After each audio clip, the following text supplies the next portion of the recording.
എന്നെ ആരും സിനിമയിൽ അഭിനയിക്കാൻ വേണ്ടി വിളിച്ചില്ല. പക്ഷെ ആ മോഹം കൂടി വന്നപ്പോൾ ഞാൻ സിനിമ എടുക്കാൻ തീരുമാനിച്ചു സ്വന്തമായിട്ട്. ആ സിനിമയുടെ പേര് പാദസരം എന്നാണ്, ബ്ലാക്ക് ആൻഡ് വൈറ്റ്. ആ സിനിമ വളരെ നന്നായി ഓടിയില്ല എന്ന് മാത്രമല്ല, പക്ഷെ നഷ്ടവും സംഭവിച്ചു. കയ്യിൽ പൊള്ളലേറ്റപ്പോ വാശി കൂടുകയുണ്ടായി. അപ്പോൾ ഒരു സിനിമയും കൂടി എടുക്കാൻ തീരുമാനിച്ചു. രണ്ടാമത്തെ സിനിമയാണ് ചോര ചുവന്ന ചോര. അത് കഷ്ടിച്ച് മുതലായി കിട്ടി. അപ്പൊ പിന്നെ ഒരു നടൻ എന്ന നിലയിൽ അറിയപ്പെടണം എന്നുള്ള മോഹം മനസ്സിൽ കൂടി വന്നപ്പോൾ ഒരു കമേഴ്ഷ്യൽ മൂവി തന്നെ ആവട്ടെ എന്ന് വിചാരിച്ചു അതിനുള്ള ഒരുക്കങ്ങൾ നടത്തി. അന്നത്തെ ഒരു ഹിറ്റ് ഡയറക്ടറായ PG വിശ്വംഭരനെ പോയി കണ്ടു. അങ്ങനെ അദ്ദേഹം ശാകര എന്ന സിനിമ ഡയറക്ട് ചെയ്യാൻ സമ്മതിക്കുകയും അതിൽ അഭിനയിക്കാൻ വേണ്ടിയിട്ട് ആദ്യത്തെ ആളായിട്ട് ജയനെ അദ്ദേഹം സെലക്ട് ചെയ്തു. പിന്നീട് സുകുമാരൻ, ശ്രീവിദ്യ, സീമ, പപ്പുവേട്ടൻ അങ്ങനെയുള്ള എല്ലാ സ്റ്റാർസിനെയും സെലക്ട് ചെയ്ത് കഴിഞ്ഞിട്ട് നിങ്ങൾക്കറിയാലോ എനിക്ക് അഭിനയിക്കാൻ വേണ്ടിയിട്ടാണ് സിനിമ എടുക്കുന്നത്. അവസാനം ഈ ക്യാരക്ടേഴ്സ് മുഴുവൻ പോയപ്പോൾ ബാക്കി ഉണ്ടായിരുന്ന ക്യാരക്ടർ ഷാജി എന്ന ക്യാരക്ടറാണ്. അതായത് വില്ലൻ ക്യാരക്ടറാണ്. ഒരുപക്ഷെ നിങ്ങൾക്ക് പറഞ്ഞാൽ സിനിമ കാണാത്തവർക്ക് വരെ അറിയുന്ന ഒരു ക്യാരക്ടറാണ്. കാരണം പൊതുവെ പറയുന്നത് അലവലാതി ഷാജി എന്നാണ്. ആ ഷാജി എന്ന് പറഞ്ഞ ക്യാരക്ടറാണ് ഞാൻ അങ്ങനെ ആ സിനിമയിൽ ചെയ്യാൻ തീരുമാനിച്ചു ചെയ്തു. അതിൽ ഞാനും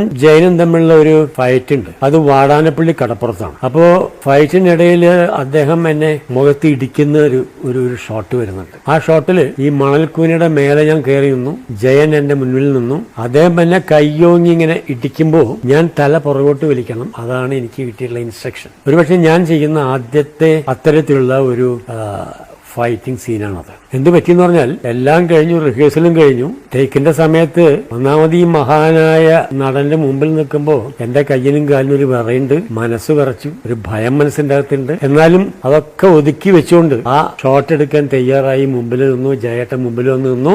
ആക്ഷൻ പറഞ്ഞപ്പോ അദ്ദേഹം കയ്യോങ്ങി, അദ്ദേഹത്തിന് കൊടുത്ത ഇൻസ്ട്രക്ഷൻ അനുസരിച്ച് അദ്ദേഹം കയ്യോങ്ങി ഇങ്ങനെ ഇടിച്ചു. ഞാൻ ഇടത്തെ കാലില് ശക്തി കൊടുത്തുകൊണ്ട് തല പുറകോട്ട് വലിക്കാൻ നോക്കിയപ്പോ എന്റെ കാല് മണലില് സ്ലിപ്പ് ചെയ്ത് പോയി. പുറകോട്ട് പോണതിന് പകരം ഞാൻ മുമ്പോട്ട് വന്നു. ഇടി കൃത്യം എന്റെ ചുണ്ട കിട്ടി. ചുണ്ടുപൊട്ടി ചോര ഒലിച്ച് നിൽക്കുമ്പോഴാണ് സിനിമാ ഷൂട്ടിംഗ് കാണാൻ വേണ്ടി എന്റെ ഭാര്യ അവിടെ വന്നിറങ്ങുന്നത്. സത്യത്തിൽ പറഞ്ഞു കഴിഞ്ഞാൽ ജയനായിട്ടുള്ള ഏറ്റവും അടുത്ത ബന്ധം തുടങ്ങുന്നത് ആ ഇടിയുടെ മേലെയാണ്. ആ ഇടി കിട്ടി ചോര ഒലിച്ചുകൊണ്ടിരിക്കുമ്പോൾ എന്നേക്കാൾ കൂടുതൽ അതിൽ പ്രയാസം അനുഭവിച്ച ജയനാണ്. ജയൻ വന്ന് കെട്ടിപ്പിടിച്ചു. എന്നിട്ട് ആ സ്വെറ്റ് തുടയ്ക്കുന്ന ഒരു തുണിയുണ്ട് അങ്ങനെ മേക്കമ്മന്റെ കയ്യിൽ. അത് വാങ്ങിയിട്ട് എന്റെ ചുണ്ടിലുള്ള ചോരയൊക്കെ മൂപ്പര് എന്നെ തുടച്ചു കളഞ്ഞു. അപ്പോൾ ഞാൻ പറഞ്ഞു സാരമില്ല എന്ന് പറയുന്നുണ്ട്. പക്ഷെ പുള്ളി വിട്ടില്ല. അദ്ദേഹം തന്നെ നിർത്തി എന്നെ അവിടെ ഇരുത്തി. അദ്ദേഹം എന്റെ കൂടെ ഇരുന്ന് ഇത് മുഴുവൻ തുടച്ച് വൃത്തിയാക്കി. അതാണ് ജയേട്ടനായിട്ടുള്ള എന്റെ സിനിമയിലെ ആദ്യത്തെ ജീവിതകാലം മുഴുവൻ മറക്കാത്ത ഓർമ്മ എന്ന് പറയുന്നത് തന്നെയാണ്.